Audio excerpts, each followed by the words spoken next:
here in the perimeter, there are no stars. Out here, we is stoned, immaculate.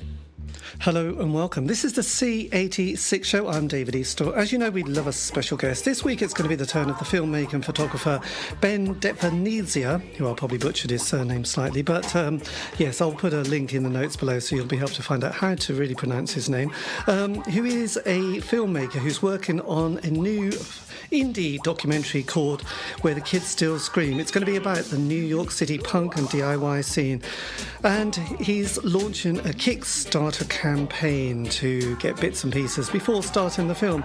I will put the links in the notes below so you can click on that to find out more about the project, but in the meantime you can listen to this fascinating interview to find out more about Ben and everything he's up to and has been up to. So anyway, after several minutes of interesting but casual chat, we get down to the exciting subject that was basically the early formative years and a little bit more about this very interesting project. Ben, it's over to you.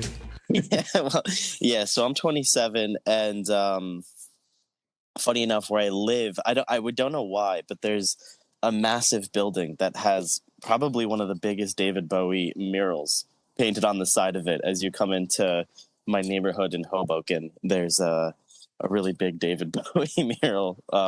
Right. But my musical awakening was probably my dad was a big kind of music head, collected cassettes and CDs, and he introduced me to the Misfits, Nirvana, and that was, I think, kind of like the start of it, and even like AC/DC and more like rock. And then I went on my own like punk journey in the early 2000s with like Green Day, My Chemical Romance, and some of those more like pop punk bands. But I would say that was kind of my first love, was that genre of early punk, early 90s punk.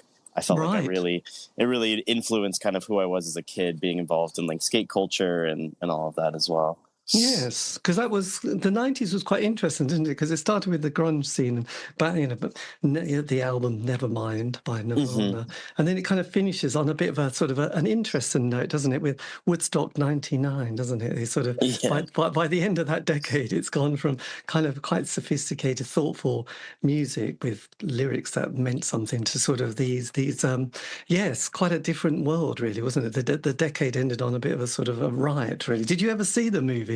The Woodstock '99 film? I have, yeah. It's incredible too. And I was just talking about this last night with a friend over dinner, just how it's funny there's like this feeling amongst me and my friends where we long for a period that we weren't even alive for, especially when it comes to music, where you were saying the lyrics used to mean something. We always talk about, like the political and cultural influence of punk music and just music in general, and how it used to comment on social issues and all these things. And now it seems like it's been diluted and softened. And we long to almost be back in that, like, we would love to be part of the 70s and 80s scene, where it was cultural revolution was everywhere and it was, exciting and cool. And now it's, I think that things have become so commodified, and it's difficult to find where like the actual true authenticity is in lyrics, Yes, I guess it is interesting because I suppose, I look back on the 80s with huge fondness, obviously, because, there was a lot of bands I liked. But then I used to hark back to the 60s thinking, my God, that would have been amazing, or bits of the 70s. So I wonder if we all do that and then don't always appreciate what you've got until it's gone. Then you think, oh, actually, it was quite good. I don't know. I mean, it is, the 80s, when I was growing up, the 70s was kind of an embarrassing decade. People must have thought, God, the 60s were brilliant. They had all the best, everything, the music, the drugs, the scenes. The 70s was a disaster. And then a few decades later, the 70s become a bit cool. And they go, no, the 70s were great. You had the glam, you had even prog rock, which was a bit embarrassing. Then punk, you had disco. Yes, and all those worlds. But at the time, you thought, I'm sure people weren't enjoying the 70s. And in the way, the 80s was my decade. And when people reminisce about it, I often think, we just sat around moaning all the time, being a bit depressed. Yeah. But it was much more. Fair. I think music was quite tribal when I was growing up, and I think talking to all these people that I interview, we do talk about the tribal. You couldn't sort of dilute. You couldn't sort of go from one scene to another. You either had to be a new romantic or a goth. 24/7, you couldn't admit to liking two-tone or heavy metal. It was Right. it was like you would get beaten up, by the rockers of the time. That's The fair. 70s rockers were quite hard, really. They were into black, death, not death metal, that hadn't been invented, heavy metal, I suppose. So Yeah. things like two-tone and mod, was looked upon as being really poncy. And you must have been a bit odd and a bit queer. So No, it's very true. Like it's definitely like even now, like I think that all of the genres have started to blend.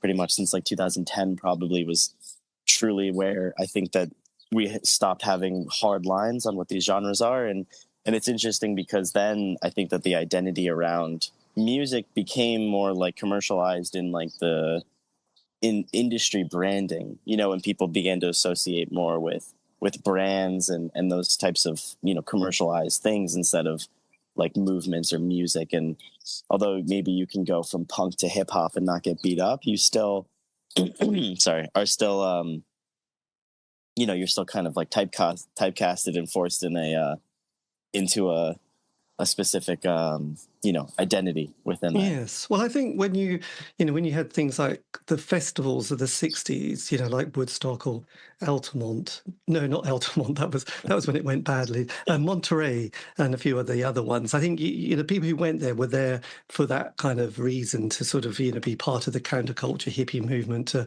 kick against the man and yes, bring down society and just growing your hair long. Whereas I think Coachella doesn't seem to have that kind of ethos from what I can see on social Yeah. media. Whereas, and as I remember, there's a very famous DJ that sadly passed away called John Peel from the UK. And him, I remember him saying that festivals definitely changed when you could smell sort of people having, like washing and sort of aftershave and perfumes that you never had, in the 60s and 70s and even the 80s. It was just like you just didn't wash for 5 days, and you'd realise how much you stunk when you went to the petrol station, and then you went, oh my God, we really do smell. But it's like, well, we haven't washed for a week, so I'm not surprised. So Yeah. No, it's an interesting point too, because I'm a very big like surfer is a big like surfing is a big part of my life, and that's something too that through, I don't know if it was COVID or what, but the similar thing where you would start to be in these lineups, and you would smell aftershave and cologne, and you'd be in like ocean in this beautiful nature, like kind of immersed into trying to, like separate and just connect with something outside of yourself. And then all of a sudden you smell someone's a cologne and you're like, that's not right. Why is that? I should not be smelling this in the ocean right now. Yes, I know. I mean, they didn't have such things as washing facilities. I think there was one probably slightly sort of dodgy cold tap that you just had to queue for ages to get any water. You didn't even dream of washing. You just memories of queuing for a little bit of cold water just to drink, really. So then how does that, because obviously 27 being quite a famous age in rock and roll, isn't it? So how do you then sort of progress from sort of school, college to your next project that you're sort of working on?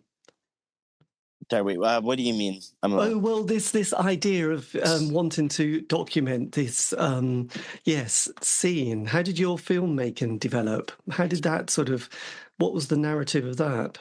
Oh, so like, yeah, so I kind of fell into kind of documenting and filming weirdly because after college I got a job for a bank, and thought that I was going to be a banker for a while, and that was my goal in college. And then once I graduated, I graduated college over COVID, so my first job was online, and I found like the computer experience to be tumultuous, where I just sitting on a desk all day, not connecting with real people, just being on a screen. That I kind of was living in California, bought a camera just to have like a hobby, and I ended up renting a van and living in that van for a few weeks and going up and down the coast taking pictures. And I realized that like there was something quite incredible about the experience of just documenting my own life events. And then I decided to quit my job and backpack from California to Colombia. And there I was meeting a ton of people that I found to be fascinating, started to just record conversations and people and just like life and ways of life. And that then sparked this inspiration of like, okay, like I am not a banker. I'm wanting and hoping to be some form of a storyteller, and just wanting to connect with people and just kind of humanize the idea that we're all very similar despite your socioeconomic status or whatever it is where you live. And then that led me to move to New York and do music photography and videography, and I've used to work for record labels in Manhattan, and then just went fully independent. And now I'm here trying to make this project happen, where it's my first fully independent thing I've done on my own. And, it's been an interesting path, but, yeah, I would say it's pretty non-traditional because I didn't study film or anything in college. I actually studied math. Right. And, yeah. Yes. Well, I'm sure that has a good grounding for sort of dealing with situations and, yes, following instructions and understanding how to sort of solve issues and problems. So what bit of, because just give us an idea of your first project that you're crowdfunding for at the moment that you're sort of going to be hopefully making very soon. Yeah, so we're slated to shoot May 2nd is our first interview with a cool band, very like an up and coming punk band in Brooklyn. But the project's called Where the Kids Still Scream, and it's essentially a journalistic approach to the DIY and punk scene in Manhattan. And the themes that we're trying to cover are how has the ethos shifted from basically like the 70s or the 80s and like this period of, like I would say that like people feel very nostalgic for when it comes to New York City punk, and how has that ethos changed? So we're having conversations with new bands and old bands just to understand kind of the motivations behind why they make music. And then another theme is the commercialization of punk and just the commodification of streaming music and everything. So once punk becomes commercially viable, is that a failure of the genre, or is that just a natural progression of what it means to be a band in 2025? And then we're trying to explore kind of the it's the sorry, I'm blanking on my words. It's the the dynamics, of indie record labels and social media platforms, and kind of playing with these like algorithmic things that kind of seem to influence our day-to-day decisions. Is that like a punk thing to do? And how does the, new age people who are making this music, how do they interact with it? And, is it possible to still be punk in 2025? And then lastly, can punk exist without a home? I think that, CBGBs in Manhattan and some of these other major venues closing in the mid 2000s, I think that it's somewhat decentralized where punk had a voice. So then, it's kind of, there's a big online focus, I would say, because it's like, I was talking to one band as like a pre-meeting, and they were talking about how the way that they see the community is like everyone's their own island now, and it's like you can go to each other's islands and you share different things, but it's like, the idea that everyone operates as their own island, I think is very different than what the inception of punk used to be in the 70s. So we're basically just trying to explore kind of the general ethos around the current genre and, from where it started. Yes, well, it's interesting because if you go to Las Vegas, they have the punk museum that they have started there, which I don't know if they opened it last year, and that was quite interesting. It would be worth, I would say, he says just throwing ideas, and kind of interested to talk to those people because they come from a punk background, and so they, I've done interviews with them, when it opened last year, and even a member a couple of months ago actually, and about what they were trying to do and what they were trying to aim for, and their sort of whole sort of dilemma of putting punk and all this kind of stuff, clothes, lyric sheets, kind of posters in a museum, because everything becomes kind of interesting how suddenly it becomes commodified, and when you get a price on it and there's some sort of monetary value, then suddenly it goes from going to the landfill or recycling into behind sort of a glass cabinet, and suddenly it's worth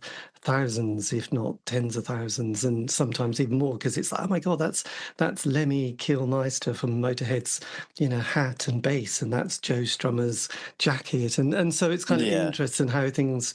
But I think everything happens like that, because when the 60s began, I remember watching documentaries, and people were like, oh, this isn't going to catch on at all, psychedelic music. But then, I think it was a member of the Grateful Dead who was saying that suddenly, you get these kind of record executives who couldn't understand anything about the current music scene, but could just see all these kids and go, my God, all they were looking at was dollar signs, and going, right, sign anybody, just sign the law. This is where it's at. We're going to make the money. And then obviously that generation then becomes kind of old fogey, because when punk comes along, it's like, God, this isn't real music. The Damned, the Ramones, the Clash, the Sex Pistols, it's interesting how the establishment, who aren't even that old, but have got their nice jobs and they're listening to, West Coast rock and the work of Crosby, Stills and Nash and, the Eagles, the Ramones come along, and it's like, oh my God, should we just ban it? And then somebody says, no, actually, we could sell lots of units. And then it's like, okay, let's get into punk, let's get rid of some of these members as staff, because they don't obviously understand what music's about. So it's kind of, I think there's always a bit of a struggle when there's a new scene, but then it happens. But then after 18 months, it then probably gets very diluted. And then, like with punk coming along, I remember quite quickly, the bands that obviously started jumping on the bandwagon just sound like, well, these aren't really punk. They just look a bit odd, They kind of got the attitude. They haven't got the attitude. They got some of the clothes, but they don't really make that sort of original sound. So it's kind of interesting how scenes sort of get diluted very quickly. I don't know if you've ever seen a film. There's a film called With Nell and I, and it was about these two actors in London who were unemployed, and they had this drug dealer called Danny appears, and then he's talking about they're set in the 60s. It's a bit of an autobiographical film. It's worth watching. It's very British, by the way, but there's a brilliant bit with Jimi Hendrix, Purple Haze All Along the Watchtower. But then there's the drug dealer who says, oh man, the 60s are over. They're selling hippie wigs in Woolworths, and you're just thinking, suddenly people start going to dressing up, like fancy dress parties, wearing as hippies or as punk, and you think, I think it's kind of over now. It's safely, we can say it's died, the death. Yeah, that's interesting. It is very interesting, and how we phrase it in the documentary is like the verbiage that we use has the aesthetics of punk outpace the music, and it's very similar to what you're describing, where it's is it more about this like brand identity where like maybe you wear an excessive amount of black, or like I think that growing up like in 2010 it was all about the studded belts, and there was an aesthetic to the genre, and that was all good and fun when the music still meant something. But then if the aesthetics outpaces the messaging of the music, does that dilute its role in society or its importance, or just does it mean that like you can still carry the message of what the music used to mean? Yes. But it's very interesting. I don't mind the British too. I don't know if I told you I grew up in England. Oh right. Do have you been to Newcastle? No, I have to confess, I have not been to Newcastle. But no, the Northeast is a cold and dark place. But I know there was certain clubs, especially in the 80s, they've now got a blue plaque saying this. There was an indie club here, and there was an indie club there, or punk club. Mm-hmm. So it's kind of interesting how that kind of happened. So you grew up in Newcastle, which was, I think, the home of the Animals, and Charles Chandler, who was the bass player, who then signed Jimi Hendrix. So there was a sort of an interesting Jimi Hendrix connection there.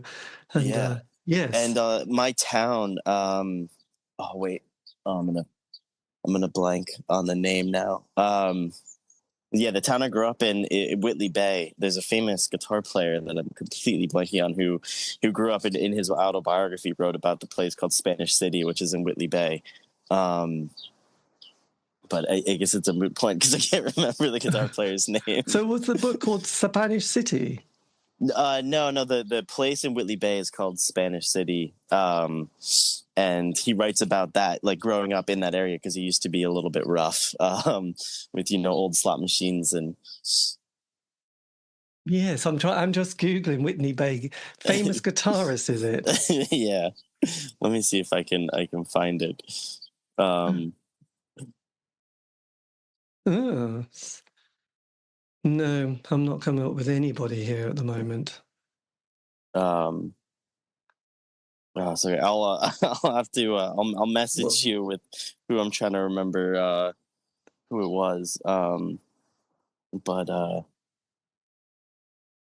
John yeah, McLaughlin? No, it's not him, is it? He's quite. no, it's oh my goodness. I shouldn't have brought this up. No, this is well, it's a great conversation. No, it's a great. But the interesting thing, going back to the kind of the music and the message and stuff like that, I think when there was those periods in music where there was a lot of anger, it kind of is also mirrored with the political scene at the time. So in the 70s in the UK, there was a lot of high unemployment.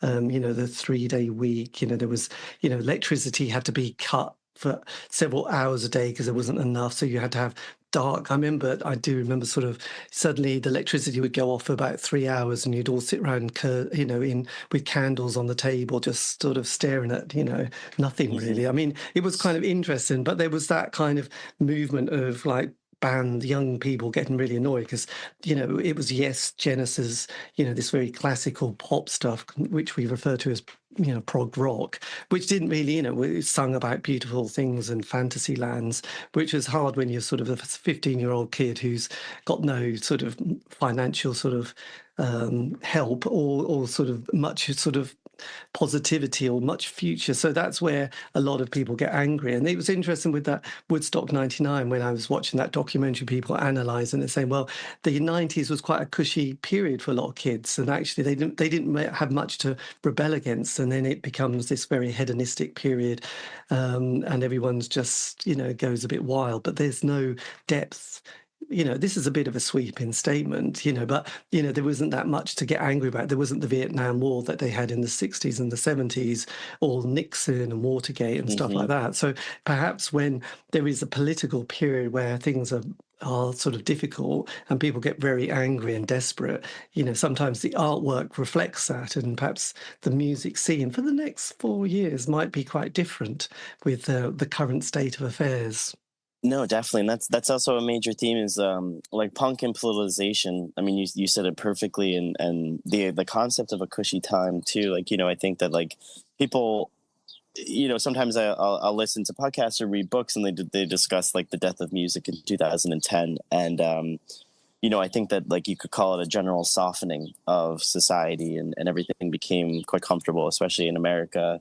You know, like the amount of convenience that we have. You know, I don't know like the how prevalent Uber Eats and all of these delivery services are in England right now, but you know, where I live, I don't know a single person who like gets their own groceries or goes and buys their own food. Everything's delivered, and it's interesting now because we're in a period where everything is so politicized, and then we're all having these heavy conversations about how bad things are, but at the same time, you know, people are living in very nice apartments and getting food delivered to them by by people on bicycles, and I think that what will happen through this current administration, avoiding any like political alignment, is I think that very good music will come out of it. I was just talking to a band, and she was saying, you know, she's excited for the punk music that's going to come out in the next 4 years. Although, you know, that might be on the tail of you know, some pretty potentially bad events for the country. But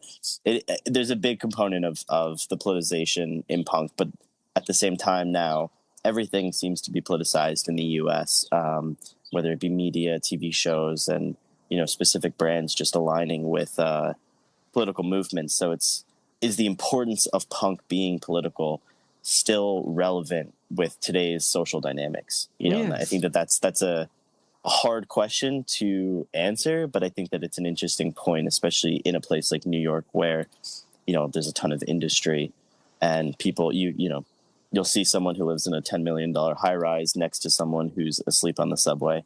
And, you know, it's a very interesting conversation to have, I think, in Manhattan. Yes. Well, there was always like academic lecturers, you know, who on their subject would be doing sort of books and sort of weekend kind of conferences about sort of can music influence politics, and can you get people to sort of vote in a certain way, which, you know, was one of those great topics, because in the 80s they had rock against racism, but they also had some sort of very minor movement, which at the time I thought was big, but it wasn't really, called Red Wedge, where they had this, there was Paul Weller who was in the Jam, and various other people, a gang of them, about 20 odd musicians and bands, touring the country, the UK, during the 80s to try and get the young people to vote, and with the idea that they'd vote Labour and then they would get the Conservative government out.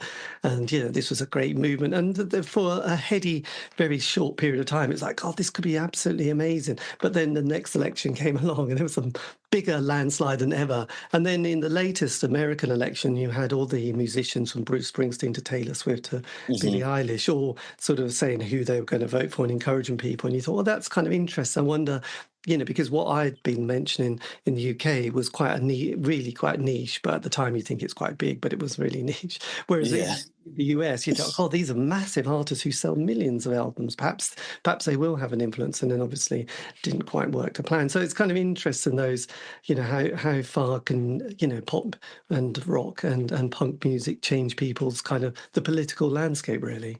And Well, correct me if I'm wrong, but my general understanding even is like skinheads for a short period of time were a positive liberal movement in England before it was somewhat co-opted by neo-Nazis. And it's an interesting part of history that the like almost the punk scene in England, if you can call it punk then, was, skinheads, which were about equality. And, then the aesthetic of being a skinhead was taken then by this like very damaging, social rhetoric, being a Nazi and it being more about, like protectionism. It's interesting how these potentially positive movements can be co-opted and politicized and you can completely change the messaging in a short period of time. And I think that punk kind of goes through that a lot. Yes, I think, that did. I mean, I don't really know that much about the skinhead movement, but it doesn't stop you having an opinion, though, does it? But yes, I think it kind of started. I think it started with a lot of the music. People really liked that kind of ska. It was kind of connected to the ska movement, and obviously that was mostly from Jamaica, I believe. And then kind of from there, it sort of gets this kind of a few swastikas, and sort of people started doing the Sikh Island, and then there was a few bands who did align themselves very much with the right, and as you mentioned, protectionism and this kind of idea of sort of protecting the island and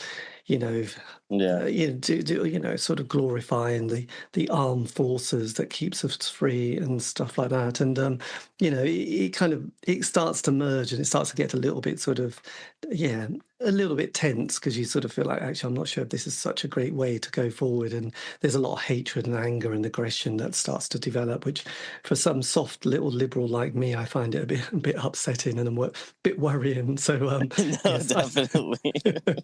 So I sort of quickly, and also the punk movement started with this kind of idea that, about individuals and sort of, like X-Ray Specs and people like Polystyrene, who, just dressed up in very colourful clothes. And then suddenly you got the Sid Vicious character, and then you get the Sid Vicious kind of followers, and then punk becomes spiky hair and, the black leather jacket and, the belt and all that. And it's like, I'm not sure. And I spoke to a few punk people in punk bands, and they just would like, oh my God, look at that audience. That's not what we got into punk for, just to make you all look the same. And, it's very aggressive. It becomes quite macho. And then quite a few of those bands like, I think we're going to be out of this now, because that's not what we wanted punk to be. So it kind of, every scene, I think, has potentially 18 good months, and then it's like, oh dear, then it gets pretty awful, and then it's then another scene. Oh, sorry. But it just becomes like a broader theme, I think, in music. And then anyone who has a platform is, like you said, like you have a period where your messaging is in line with all these people, and but then I think that the part that then when you cross that barrier almost into calling it mainstream is like you no longer can choose who your audience is, which I think is both beautiful and can be potentially bad, is that when you can't choose who your audience is, you don't know then how they're going to continue carrying the ethos forward with the initial inception of whatever your messaging is. And you kind of either have to like accept that and just keep going with your own like authentic narrative, or I think what happens more so is you no longer tell people what is cool. They begin to tell you what is cool, and you become a band or an image that is like a, too many cooks in the kitchen, for lack of a better word, Yeah. with that. And then, I think that's also what happened with record labels. Is there used to be positions where you would hire a cool person, like you know what I mean? Like, you'd get paid to be the cool person who finds cool stuff, and you would tell people what is cool, and you would kind of fight for the idea of indie or DIY. And then all of a sudden, when there was so much money to be made by the masses started to tell you what was cool, and that dilutes your own social messaging.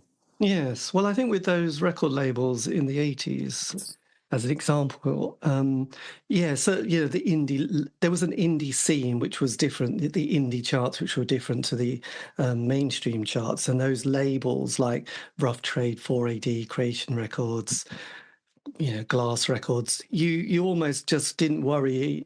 You didn't have to worry too much about buying the album by such a band, because you knew the person who was curating that label would have picked it for a certain reason, so you took a pretty good sort of bet that you'd buy it and think, yeah, this is going to be okay because it's on 4AD, and I'm sure the person who's signed the band and has been part of producing that album and nurturing that band will have sort of done something quite good. Whereas with a bigger label like Warner's or sort of Electra Music or Island Music or Virgin, you have no idea because you don't know what the band and the sound they're going for.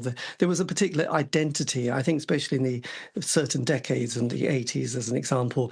There's a lot of identity with, like, oh yes, I like bands who are on. There was another label called Sarah Records, which was tiny, but again, they become such cult status because I think the two people who ran Sarah Records just wanted a particular sound that sort of fitted in with what they liked. And actually, they were the people who ran it, who actually they wanted to like the music they put out. They didn't worry about sort of whether they sold many copies. It's like, well, this is the music that we'll listen to when we get home, and we just happen to be running a record label. And obviously, these things don't last long because eventually they think, actually, we still can't afford to live. So, Exactly. we're going to have to eventually, yes, knock it on the head. And also, I think with, doing these interviews, I noticed that most bands have the 3 to 5 year narrative in the 80s, I suppose. They get together, they'd have their 12-month honeymoon period of making a sound, they get a single, and we had, there would be certain gatekeepers, like DJs or music papers. There was John Peel, Janice Long in the UK, and music papers like the NME Sounds Melody Maker. So they would have that access to sort of a little bit of exposure. And then, as you might gather from the UK, it's a tiny country, but every city would have an alternative indie club. So they could get their little transit van and trundle around the country and play all these little venues around the place in front of 100, 150 to 200 people, which would be fine when you're 18, having that lifestyle. It was very exciting. And they got the album, potentially a second album, but by the third album, they just absolutely hated each other and had no money either. But they made two or three fantastic albums that us punters would love intensely. So yes, for the artists though, they suffered for decades, traumatized by the experience. Yeah, and I think that's an interesting feature kind of along like the documentary is what I think the modern version of that is like streaming platforms and their predictive algorithms are the people are being pigeonholed now more than ever, where it's if you I don't know if you have Spotify or Apple Music or any of these, but it's incredibly difficult to find new music on Spotify. And my roommate says it so poignantly, where he's like, whenever I go on a suggested radio from Spotify, he's like, it's just the songs that I intentionally didn't have on my playlist. Like, they're not pushing you to discover new music. They're trying to curate it. So it's like you are always hearing what you've already heard. And what's coming now is like a lot of these Instagram and TikTok pages are music curators, where they're people who, are tastemakers, similar to how the industry labels used to function. And they just tell people what they like, and they get massive amounts of interactions because it's like, finally, here's someone who's promoting a band that maybe only has 2,000 monthly listeners, but their music is amazing. And you otherwise wouldn't have heard from them because of the, industry influence and streaming algorithms. And I think that's like still one of the beautiful parts of social media. And, it's hard sometimes to find anything good to say about social media nowadays, you know. Yes. No, it's interesting because actually I'm that's where I struggle in life is just no more than one thing probably. But, yes, because listening to new music was where, you know, you relied on. For us, John Peel was the person that you went, right, I'll just listen to John Peel 2 hours a day, or 4 days a week. And you just knew that he was always playing things that were up and coming, with the occasional kind of established band, but mostly it was all up and coming stuff. And, you know, it was like, okay, that's, some of it was quite painful, but there was always one or two little nuggets of genius in there that you would go away and feel quite happy about. So we don't really have those kind of, you know, like gatekeepers anymore that would sort of, you know, curate music so much as it used to be, because it's everyone can be that person now, but you don't know who to trust. There's a lot of distrust in the world now. So going back to the movie then, look, so so just tell us, you're doing this crowdfunding, so you need to hit, how much do you need to hit for your equipment? So we have $5,000 left in our campaign that we need to crowdfund. And you know, I'm not. It's you know, we're not running it for profit or anything like that. I being, you know, a videographer and or a filmmaker, and being, you know, fully independent and everything, I understand, like, the people who I want to hire, I don't want to have this this narrative that you get a lot, which is I'll pay you an exposure. I really want to avoid that narrative. I want to be able to just pay the crew what they're worth, and you know, I'm not keeping any money in my pocket for this project, and you know, I'm definitely going to lose a lot of money on my own, but it's a story worth telling, I think, and will lead to bigger things. But yeah, right now we're just trying to be able to raise funds for some of the necessary interview equipment that we need, like microphones and boom mics and lights and stuff like that. And then also just being able to pay the crew what I think is a fair wage. And what's for your first, hopefully the first film? So what will it consist of, and what have you got lined up? Have you got a storyboard? Yeah, we have a storyboard. So of the three themes that we discussed, it's basically we kind of agreed as a team to not do any public press until the movie is released to say which bands are in it, because we feel that we don't. There's like a level of guilt that I have trying to name larger bands right now for my own, you know, public platform, and maybe that's a dynamic I need to get over. But until the music's released, we're not really saying any bands. But we have interviews with 7 bands. 4 of them are local to the Brooklyn scene right now. They're all between the ages of 20 and 30. And then we have interviews with essentially like 3 legends. One of them, funnily enough, owns a coffee shop in my hometown. And then the other 2 were just very big in the 70s and the 80s. And then we're also talking to a couple of journalists who, you know, wrote books on the genre and just are kind of historians. And then also we're featuring some of these like online curators who right now are essentially tastemakers in like the punk scene. God, this is fascinating. Yeah. And then I would just say, like, the last piece on top of the interviews is what we've done is we've done a lot of on the street interviews, which are, we're trying to show the juxtaposition of the public perception of punk versus the people who make the music or consume the music. So at a lot of shows, we've interviewed people asking why they like punk, you know, how do they carry the ethos of the music in their everyday lives. And then we also talk to people who hate punk or, you know, are just indifferent to it and what their perception of it is. And, you know, that's kind of just going to tell the overall story of, you know, what is punk in 2025 in the New York City scene. Yes. How do you define punk, by the way, now? That's a fantastic question. And honestly, I should have an answer to this. I don't know, because growing up, to me, you know, being an angsty kid, skateboarding and being kicked out of corporate parks and public spaces and trying to listen to, and just, you know, in my head and with our friends, we were just trying to listen to music and, you know, have fun and just have an outlet for creativity. All of these things always felt very creative, whether it was literally just listening to music or graffitiing or skating. And punk to me used to be somewhat of a anti-authoritarian ethos, where it was to not blindly follow being told what to do because someone is telling you what they think you should do. You know, I don't know if that's a very clear definition of punk. What it means to be punk today, I honestly, I don't know. That's kind of what I'm hoping to answer through this is talking to more people who I would say are the creators of the scene and the current music. I think that they will help me define kind of what I see punk is in 2025. Yes, it's interesting. Well, it is interesting because the Sex Pistols have reformed, but with a new singer. So, but playing the songs from 1976, 77. So it's kind of interesting how, yes, that all the four members are still alive, but they just don't get on with the lead singer. So, but then, yes, would you call it punk? I don't know. It's a tricky one, exactly. It's yeah, because it's,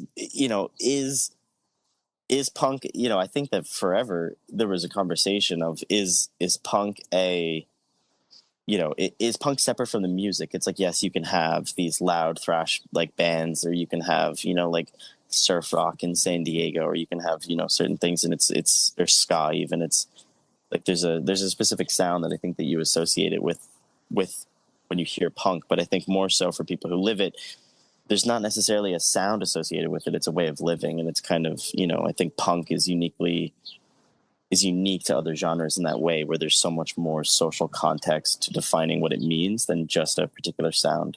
And on that cliffhanger, that is the end of the interview. Well, just about, apart from the last little pleasantries. But anyway, massive thank you to Ben for giving me the time for that. Talking about the film that he's going to be making, documentary, Where the Kids Still Scream. So I've put the notes or the links in the notes below of how you can find out more about it to donate money and various other bits and pieces. This has been the C86 show. David Eastaugh. If you want to contact me, you can on all those social media platform sites. Just do C86 show. One of them will hit gold. And yes, all these interviews have been archived on Spotify, iTunes, Podbean. Check them out. If you like indie, 80s indie pop, rock and all that malarkey. Anyway, have a great week. Stay safe.